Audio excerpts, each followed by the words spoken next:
السلام عليكم ومرحبا بكم في قناة إيناس فوت. كنتمنى تكونوا دوزتوا نهار زوين، واليوم عندنا فيديو جديد ورياكشن جديدة. خليكم معايا لنهاية الفيديو. Talking there next up for Morocco is a trip to Boston to face off France or Paraguay in the quarterfinals. If they win that one, they will head to Dallas for the semis. The tournament concludes, of course, July 19th at New York, New Jersey Stadium. So, Canada losing by 3-0 today. Zlatan, Thierry, we all three of us watched the game, and afterwards, Thierry, Jesse Marsh said, "I would rather be Canada than Morocco." He was very proud. What did you make of those words?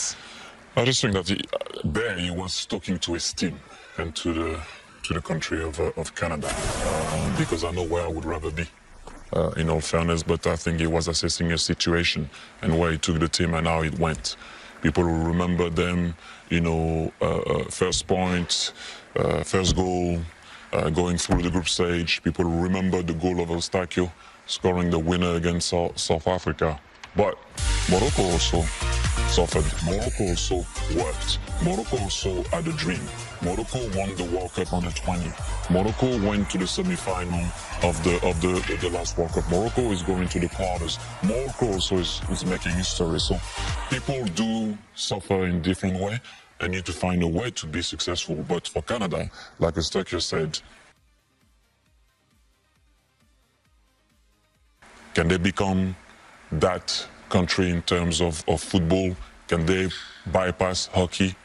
That will be a very difficult challenge, but they did what they had to do against who they played against. They played against a team that showed them how to win. So when they're going to come back, they're going to have to make sure they're going to be stronger. It is some type of also reality check for Jesse Marsh, but I think he was talking to his team and to the nation, not so much of who went through. Morocco, the first African team to reach the quarterfinals in back-to-back World Cups. They had to find a way. Maybe the first half they weren't so good, Zlatan, but they found a way, and that has to be something that we credit them for.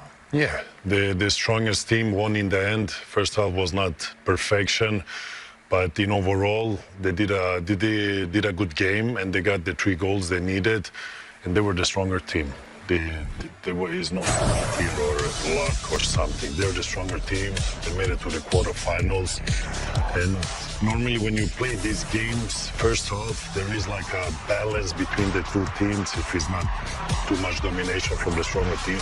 But in the second half, often comes the better team stronger. And the weaker team gets tired and they cannot keep up the intensity or keep up the pace of the better team. But we said it before, Morocco is a good team. They will reach quarterfinal. Let's see now what happened with France, Paraguay. Probably they will play against France. And then from there is game on. But we are not there yet. We need France to win today to play Morocco. No, I was just thinking that they got done on a set piece. That's how annoying it is when you think about it. You got done on the set piece. It's annoying because they defended well, but still at the end of the day, details matter. Tejan being one of them. Most importantly, I think Jonathan David, I would say overall had a probably disappointing tournament outside of the Qatar game. Right. This is the game where you need him. You need these difference makers, James. And that is the big difference right now, right? They seem to have narrowed the gap between some of these world giants in all facets of the game, except the finish at this point, right? The key moments, Jim. That's exactly where and it is. And it's been sort of the same issue for the last year or so for Canada team over the last month, and I can't tell you what a pleasure it's been being alongside you three guys, Kev, one of the best analysts anywhere, and such a treat.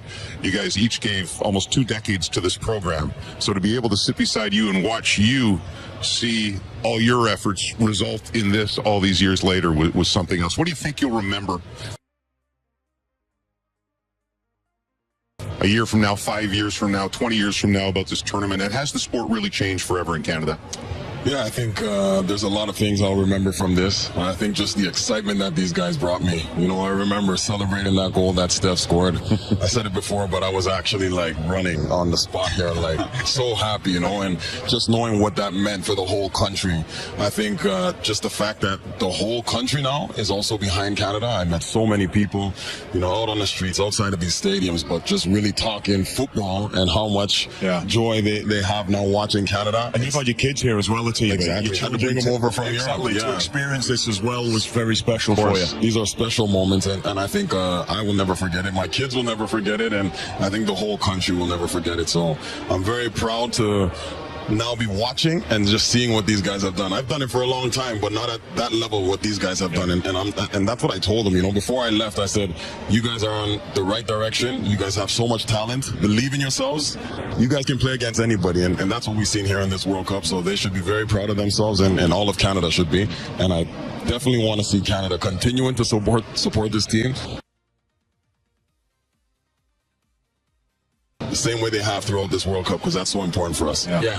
Biggest memory for me certainly would be the fans, you know, seeing the amount of fans in the streets, you know, coming to the games at BMO Field, coming to the games at BC Place, and just being at home watching that in a sea of red on a home match. Never in my life would I ever imagine such a thing, and just to see that, it means that the country is going in the right direction. It felt like a football nation, you know. We were celebrating it, and it's been one big party, and I don't want this party to stop. So you know, it's important that we do keep the standards up high, and we keep pushing for the development of the game to grow. We keep pushing for, you know, academies, coaches to develop themselves, and also we keep pushing for the infrastructure of the game to grow. So we really want this to move in the right direction.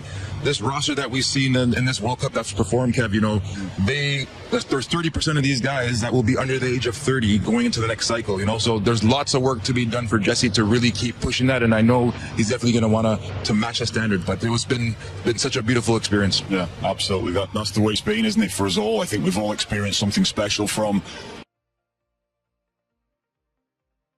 Bosnia and Toronto coming over to Vancouver, which was incredible. I didn't think it was going to be the way that it was, James, because to experience what we experienced in both cities, and two incredible host cities in Canada, I think we can safely say that they've been the two best host cities in this World Cup.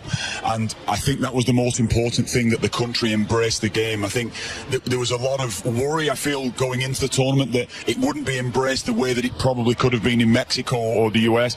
But by God, they embraced it, our supporters, and what an incredible experience they've given us, given the team, given everybody, and I think they can hold their heads up as well, James. You're so right. Those scenes in Vancouver, I love seeing the watch parties when the Stachio scored, and the first win over Qatar, and in Toronto, and in every city across the country, the way the nation fell in love with this team. And we don't need reminders, we have the best country in the world, but this last month was this far. One of the key reasons they qualified in 2022, and they're at the stage now where they compete with some of these giants of the world.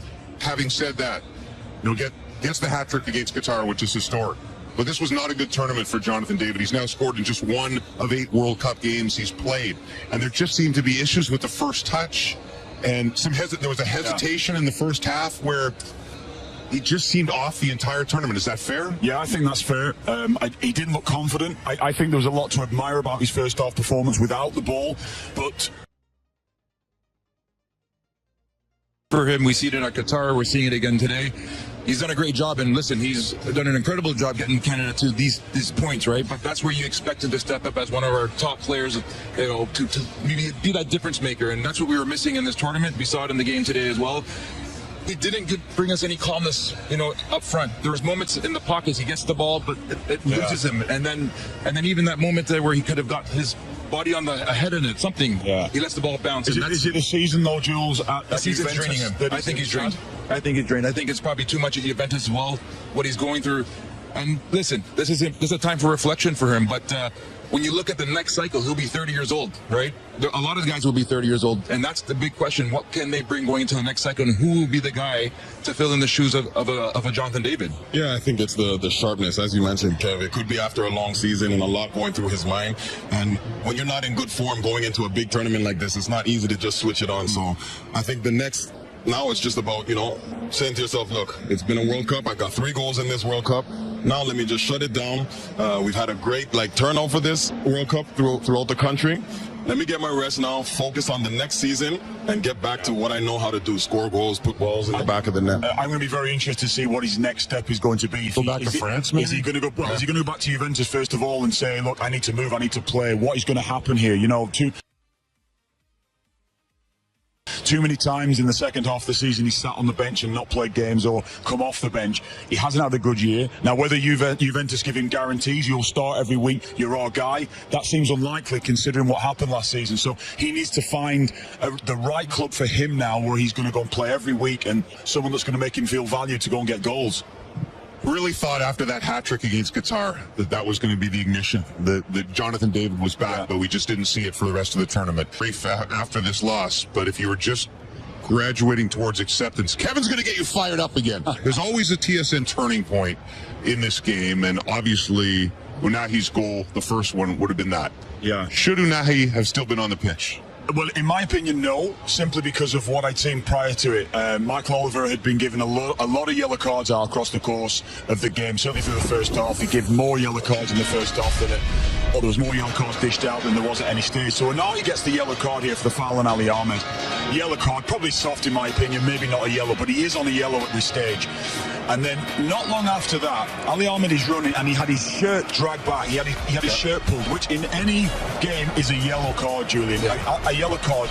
And 1 minute later, after that incident, he goes up the other end and scores. Now, it's a soft one, but what we'd seen from Michael Oliver and the yellow cards he'd given out, Julian, already, that should have been a yellow card, and Unahi should have been sent off. But if Ali goes down, do you think it's a clear yellow at that point? No, I don't, because he sees it. He sees the shirt pull. In any game, a shirt pull's a yellow card. Everybody knows that. That's what every referee. I want a referee to give a yellow card at any moment, and he sees it because Michael Oliver was probably only 10 feet away from it, or 10 yards away. He sees it clearly. We were right above it because we saw the shirt pull, and then we didn't realise it was Unahi on a yellow card until the ball went in the net. And you're thinking about it afterwards. Yes, he's on a yellow, and he should have been sent off.